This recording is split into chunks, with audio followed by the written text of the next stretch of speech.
ibon. For today's video, ayun nga, magbibigay nga ako ng halamang gamot sa aking mga alagang lovebirds. At pwede rin ito sa ating mga tao. At meron din itong binibigay na benepisyo na hindi lang sa ating tao at pwede rin sa ating mga alagang ibon. At yun nga, mamaya sasabihin ko kung ano nga yung mga pwedeng ibigay na benefits nito, mapatao man o pamapahayop. At sige, mamaya pag-uusapan natin pagkatapos ng introng ito.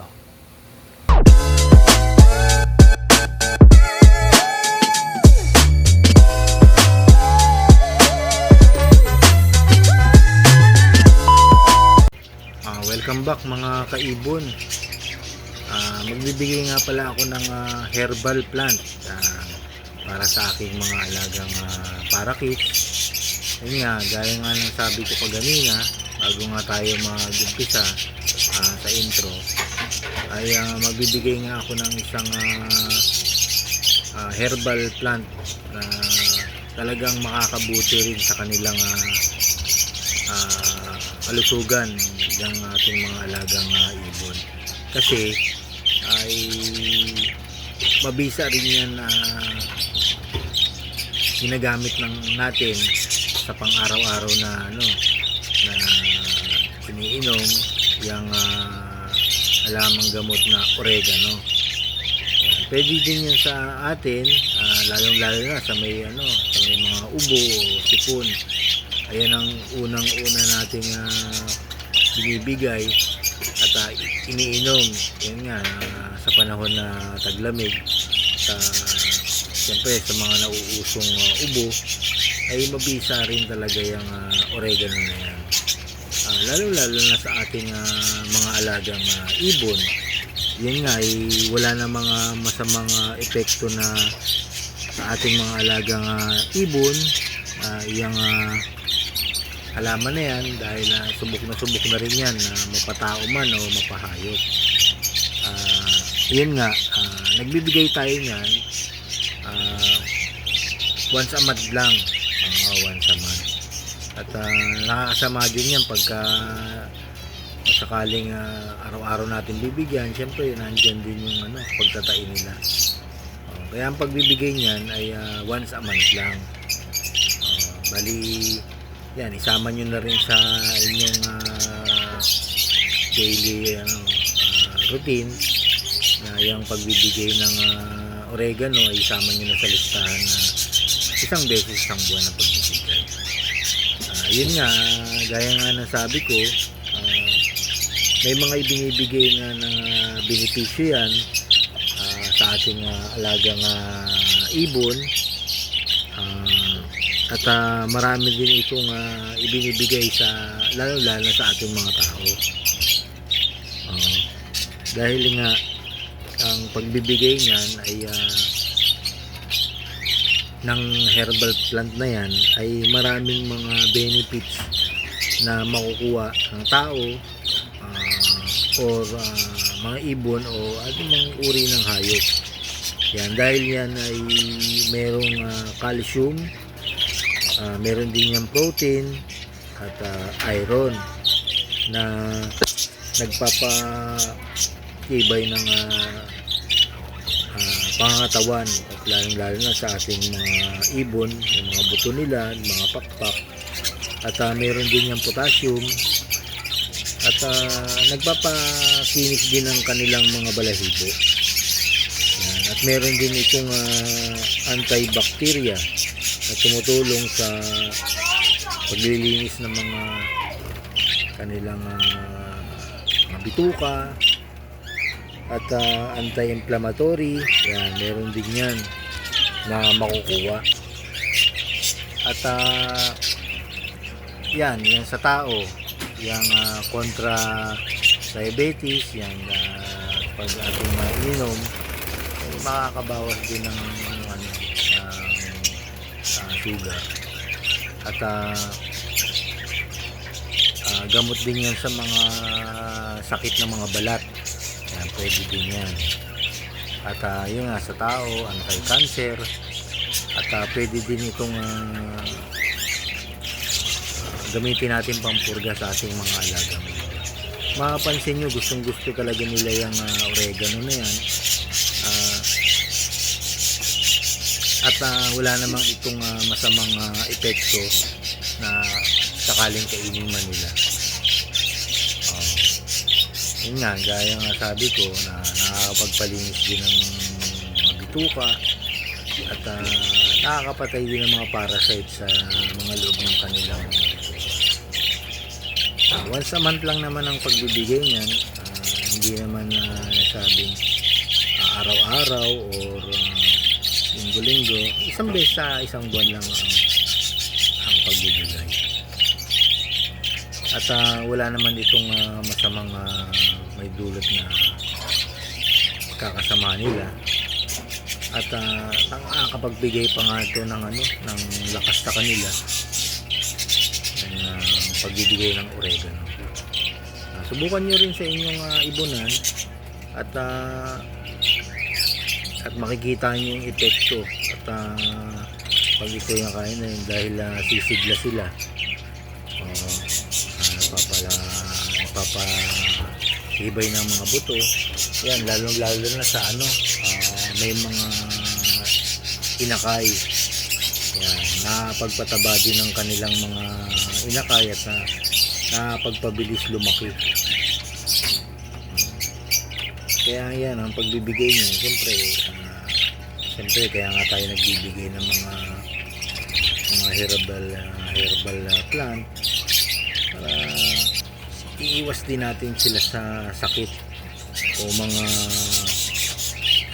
kung ano man naramdaman nila, at uunahan na natin para hindi na sila magkaroon ng sakit na kung ano-ano yung nakukuha. Siyempre ngayon na tag-init na ngayon, siyempre bibigay din tayo talaga ng mga herbal na nararapat sa kanila.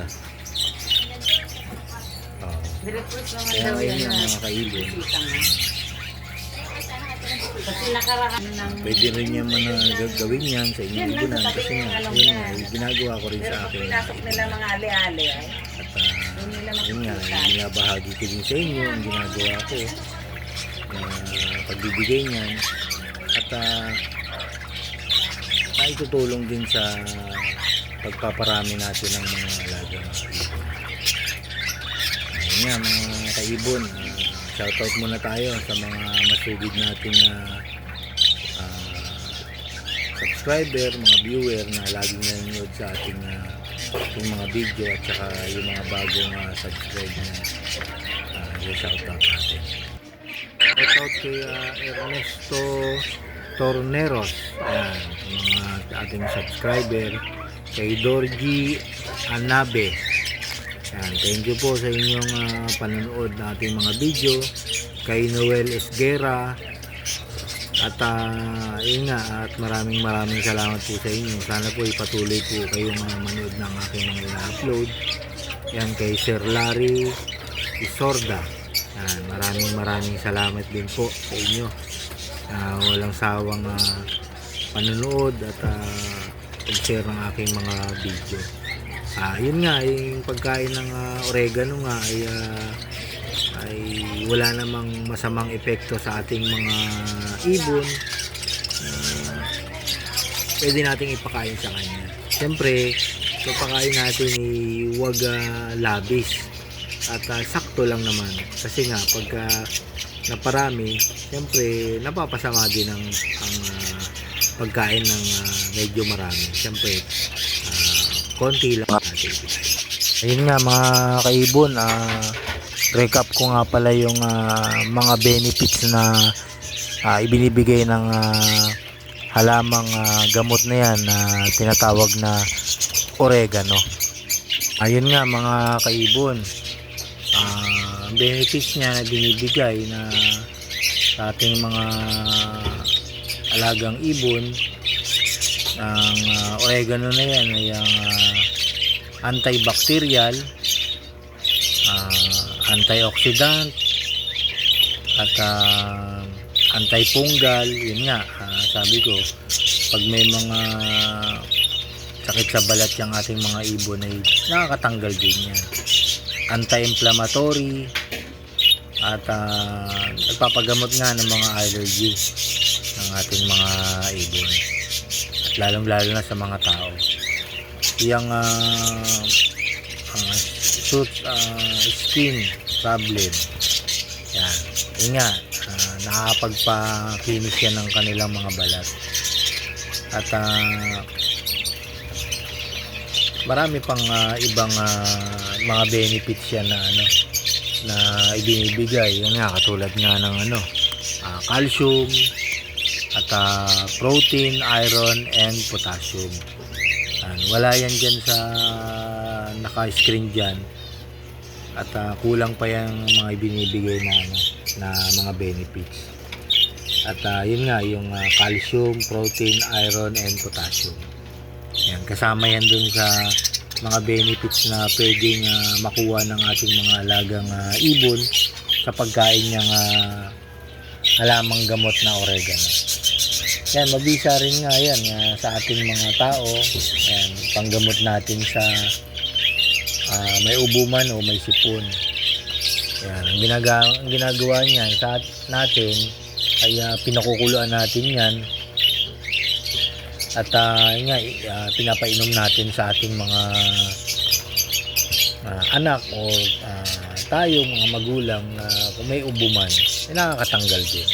Yun nga mga kaibon, sana po may natutunan po kayo na tips na aking ibinigay sa pagpapakain ng halamang oregano sa aking mga lovebirds. Pwede nyo rin pong i-apply sa inyong ibunan itong ginagawa ko, at makikita nyo po yung resulta na yun nga, yung pagpapakain ng oregano, dahil lumalakas sila at tumitibay din yung mga buto nila, lalo yung mga kanilang balahibo na nagpapakinis, at nagpapatibay ng kanilang mga pakpak. Yun nga mga kaibon, at maraming salamat po at sa inyong panonood. At kung may mga kaibigan po kayo, kamag-anak or kabarkada na nag-aalaga ng ibon or gusto mang pasukin ng pag-iibon, ay pakishare na lang po itong aking video, at kanila naman ay mapanood at malaman nila kung ano nga po yung mga dapat na pwedeng gawin sa pag-alaga, at lalong-lalo na sa mga nag-uumpisang mag-alaga ng magaganda at cute na mga ibon. Yun nga po, palambing na lang po ako pag may ads nga po pala akong pumasok sa aking mga video, advertisement, ay panoorin nyo na lang po. Huwag nyo na lang pong i-skip para po makatulong din po sa akin, at makapagpabigay pa po ako ng maraming tips na sa inyo na video na about sa ating pag-aalaga ng ibon.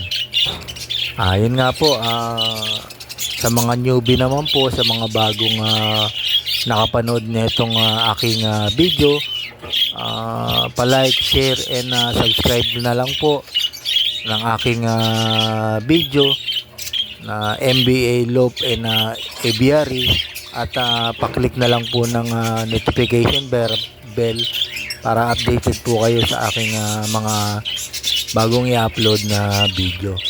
Bali, ang pag-upload ko po ng video ngayon ay once a week na lang po muna, kasi nga po ay medyo busy po tayo sa ating pinagkakakitaan naming mag-asawa. At huwag ko po kayong mag-alala, at linggo-linggo po ay i-update ko po kayo sa aking